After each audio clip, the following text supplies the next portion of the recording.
আপনার কি মনে হচ্ছে যে আমাদের পাবলিক আন্ডারস্ট্যান্ডিং এ চায়না একটা অল্টারনেটিভ ফোর্স আকারে ইমাজিনেশনে চলে আসবে, যে ইন্ডিয়া থেকে বাঁচতে হইলে এখন আমাদের চায়না মুখী হতে হবে, যেটা আমরা ইতোপূর্বে দেখেছি। ইতোপূর্বে যখন বিএনপি গভর্নমেন্ট ছিল তখনকার যদি আমরা সম্পাদকীয়গুলো দেখি বা তখনকার যে নিউজ পেপারগুলো লেখাপত্র দেখি, লুকিস পলিসি বারবার বলা হয়েছে, অনেক কিছু বলা হয়েছে।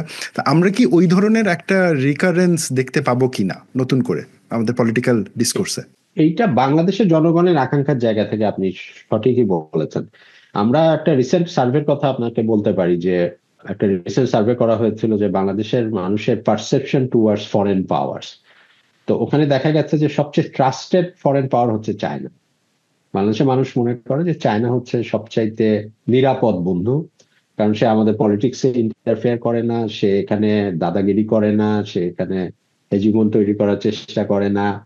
তো এইগুলোর কারণে আর কি বাংলাদেশের মানুষ কিন্তু চায়নার ব্যাপারে অসম্ভব আগ্রহী। তারা মনে করে বাংলাদেশে অনেক সমস্যার সমাধান চায়না করে দিতে পারে, আমাদের তিস্তার ব্যারেজটা চায়না করে দেয় না কেন, মানে এইরকম একটা জায়গা আর কি। যে আমাদের এই মুহূর্তে ইন্ডিয়ার সাথে সবচেয়ে বড় শাস্তি দেওয়া যায় ইন্ডিয়াকে যদি তিস্তা ব্যারেজটা চায়না করে দেয়।